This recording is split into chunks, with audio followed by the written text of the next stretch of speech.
Okay, folks, it's your buddy Mike Messier. Some UFC reaction. I'm going to be completely honest. I saw only about three and a half fights tonight.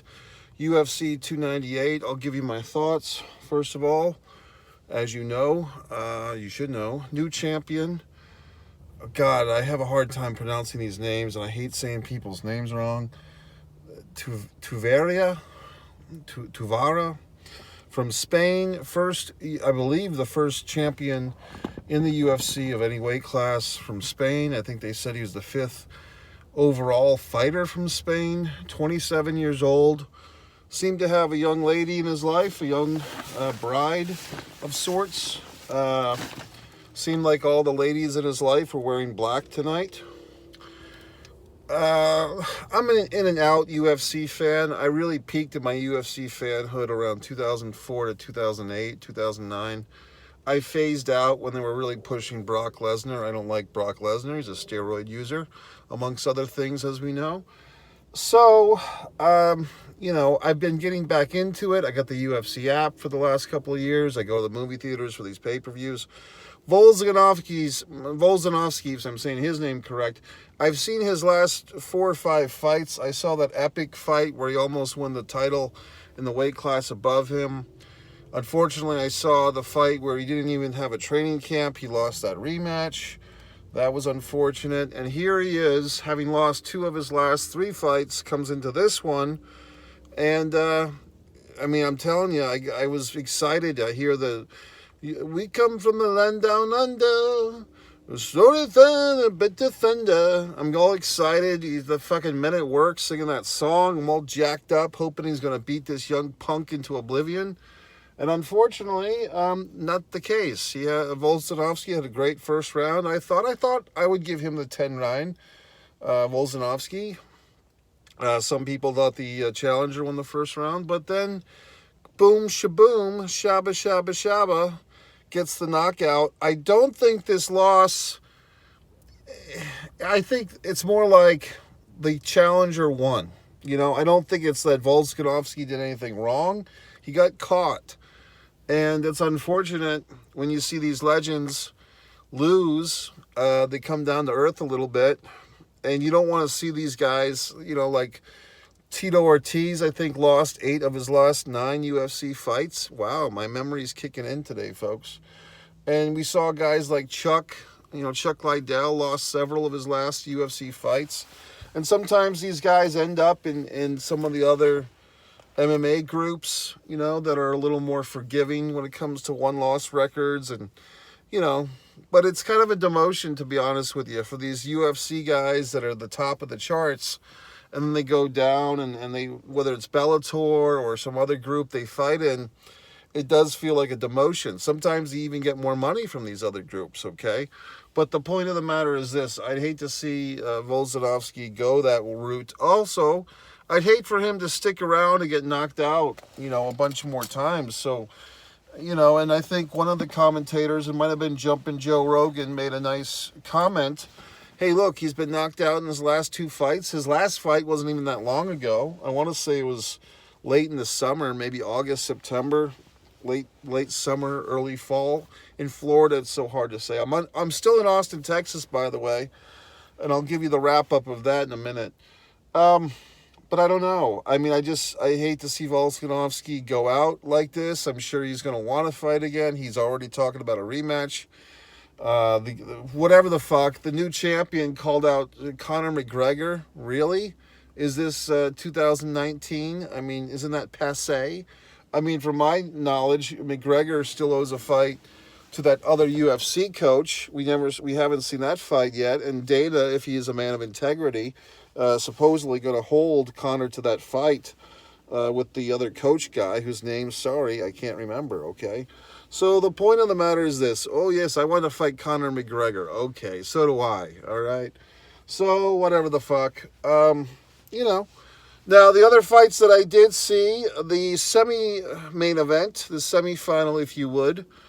God, I'm sorry with these goddamn names. Paulo Costa. I think I might have that one right. Paulo Costa. Sorry. The Australian guy, awesome guy. What the fuck? It's just late. I'm sorry. Kennington, what the fuck's his name? Uh, it's in the tip of my fucking ass, but I can't remember it. But you know who I'm talking about. The former champ, the Australian dude. Really a great fight. I thought it was an awesome fight. I mean, they said instant classic. I don't think the guy that lost, Paulo, I don't think he damaged himself in that loss. I would say he won the first round just by damage alone. I mean, it looked like he had 3 really awesome head kicks. And yes, maybe the Australian fellow dominated beyond that, but not even dominated. Just like maybe he had the edge, but those leg kicks and the fact that he almost won at the end of the first round, and it was a Saved by the Bell, Zach Slater moment, or whatever the fuck, Kelly Kapowski. I mean, to me, you win the first round. If you have 3 head kicks and the third and final head kick almost ends the fight, but the time ran out, how do you judge these goddamn fights? One way that I liked, if I were a judge, which I'm not, I would say, who was closer to victory in this round? Now, some rounds, neither guy is anywhere close to victory. And then you could kind of default back to like the punch count or the effectiveness or the, whatever the fuck, cage control.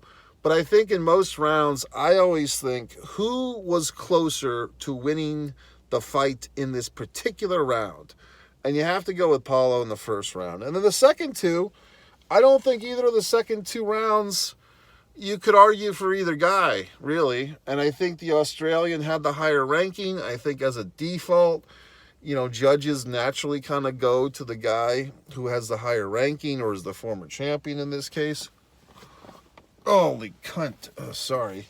So, any fucking way, I kind of give it up. I say it was a great fight. I'd say that, are they going to... First of all, the Australian gentleman, sorry, I'm blanking on his name right now. He's not going to want a rematch, okay? Because obviously he got his bell rung a few times by this Paulo fellow. And there's no motivation for him to fight him. He escaped. It's kind of like for you boxing fans out there.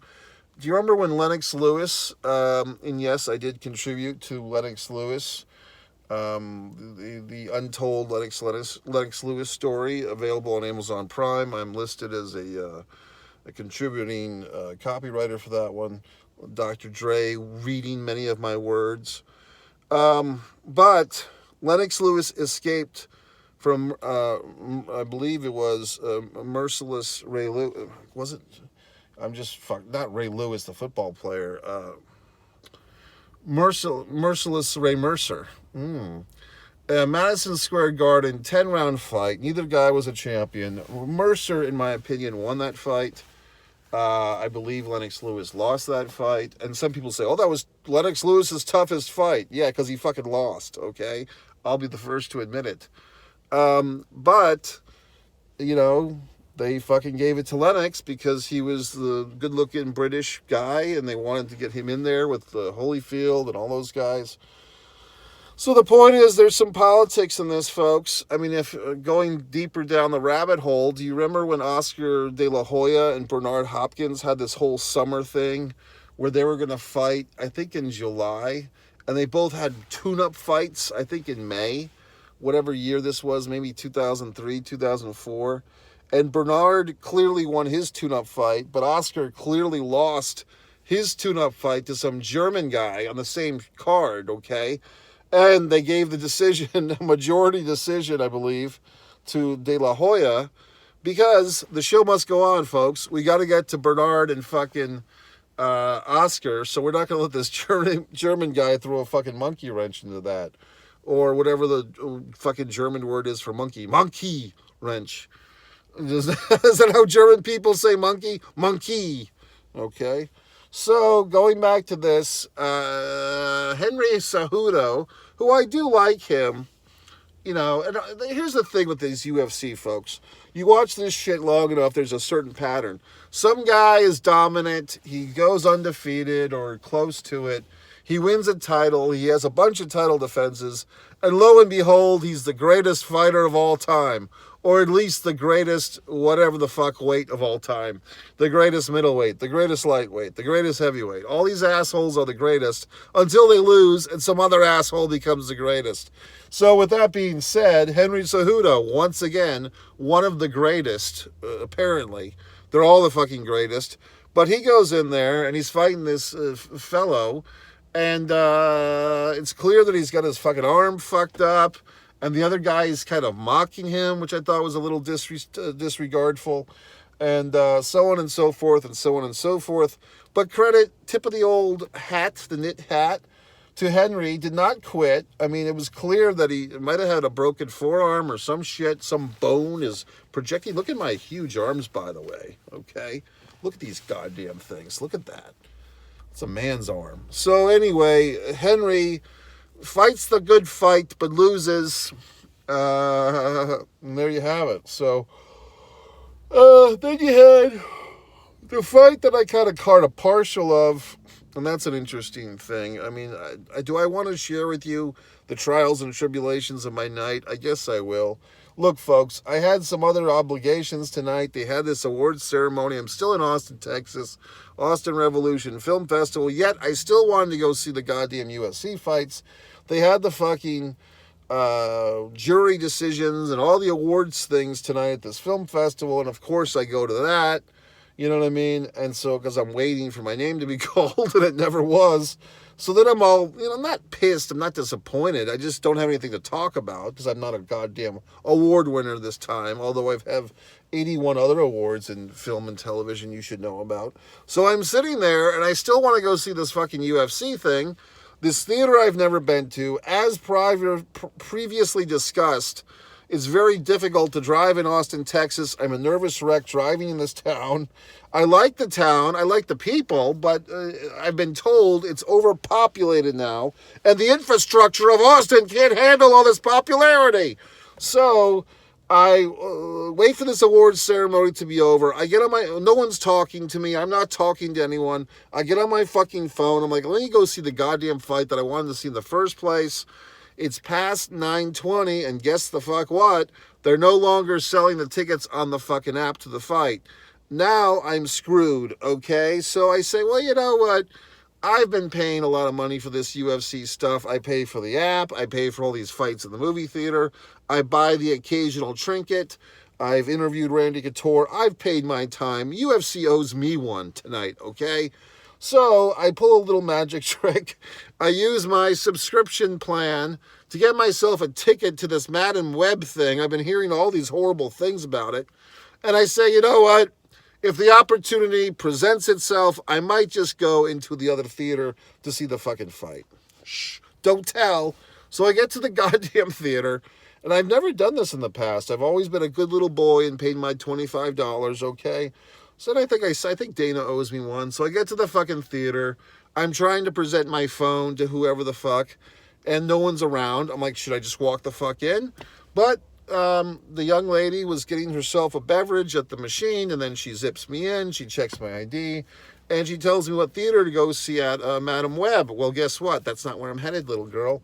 I'm walking down to each fucking auditorium and kind of hearing what's playing, because I've been to these movie theaters so often. I know when Nicole Kidman's in the theater. I know when all these things are happening, the previews, the don't talk promos, all that shit. And I'm just walking delicately from theater to theater, making sure that no one's spying on me like Dan Aykroyd and Bill Murray in 1984. And I finally get to theater auditorium number 7, and I hear the familiar sounds of Joe Rogan and all these other people commentating on this UFC fight, and here I am, folks. And I had even picked out a seat for myself when I was trying to reserve my seat earlier, so I kind of knew where I wanted to sit, and I go in there, and I take my seat that I kind of picked out for myself. No one's in it, no one's near it.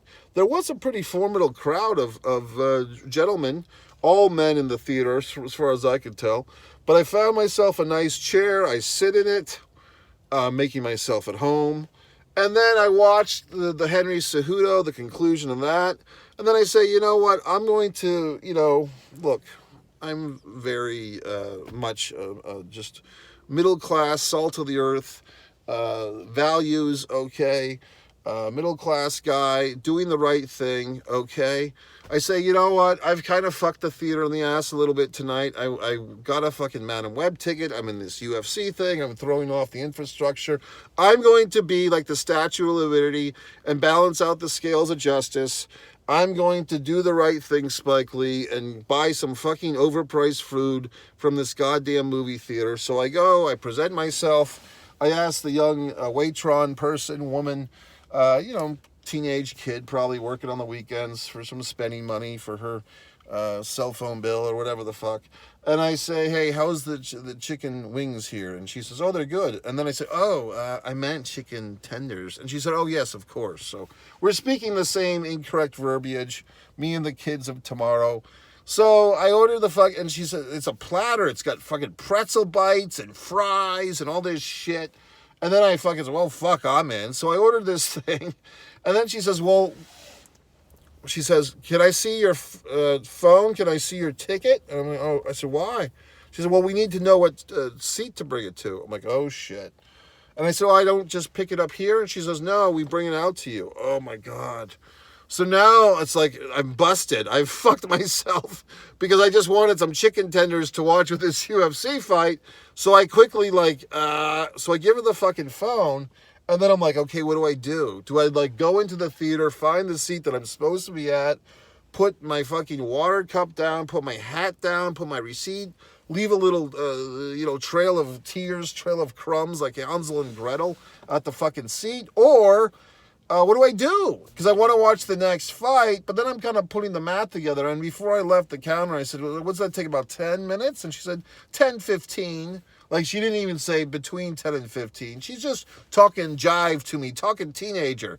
Between 10, 15, LOL. She's talking in fucking SMS or whatever the fuck. So I'm like, all right, I guess I got to figure this one out. So I go, I get a little cup of water because I wanted free water. I get a little Dixie cup of water. I go into the theater. And I got a double feature going. And now I'm in the chair to watch this Madam Web movie that everyone's shitting the stick on. Everyone's saying how deplorable it is. It's the end of comic book movies. I'm watching this thing for 10, 15, and it wasn't that bad. And apparently what I caught was basically the catalyst moment, okay, Sid Field, where fucking Madam Web becomes Madam Web. She's in a car, it's sinking, there's webs, it's very exciting. Then she has all this deja vu shit going on. It's Dakota, whatever the fuck, Dakota Johnson. I think she's attractive, okay? So 50 Shades of Madam Web, I'm sitting there thinking, this is not such a bad movie, at least this 10-minute selection of it. So then I'm thinking, should I just stay in here and watch this fucking movie that I'm supposed to be seeing? So eventually, it was about 10, not 10, 15, but 10. Another Waitron comes in. Now I had recognized this young lady because she was also serving the people in the fucking UFC tournament fight room. So I'm in my goddamn chair. She brings me this fucking platter. It's got the fucking pretzel rolls, which are weird, the fries, which are semi-cold. The chicken tenders, however, were very hot and apparently fresh. And all these dipping sauces, there was a ketchup of some kind, a ranch of some kind. And I'm just eating the goddamn thing. And I'm thinking, well, I really want to watch these fights. I'll see Dakota Fanning eventually. So, or whatever the fuck her name is, Dakota Johnson and Lindsay Lohan or whoever the fuck, Sydney Sweeney, all these goddamn actresses. So I eat my food promptly, very quickly, and then I go back to the UFC theater. Nobody gives a fuck. Let's just be honest. Nobody gives half a shit's ass fuck about what I'm doing. Everyone's paying attention to the fights. I get in there and I'm watching the fights, and that's how I watch the rest of the evening. So I had a good time, folks, and I was so enjoying my fucking auditorium hopping that I even heard, as I was going back to Auditorium 7, I heard Auditorium 8 had like a movie that was just starting. You know what I mean? I'm like, fuck, should I go see a fresh movie? So that's how I'm living, folks. I'm just taking the balls in the hand and shooting in my own court, okay? I'm not restricted by the rules of your fucking weird society. I'm not restricted by anything. Mike Messier, that's your goddamn one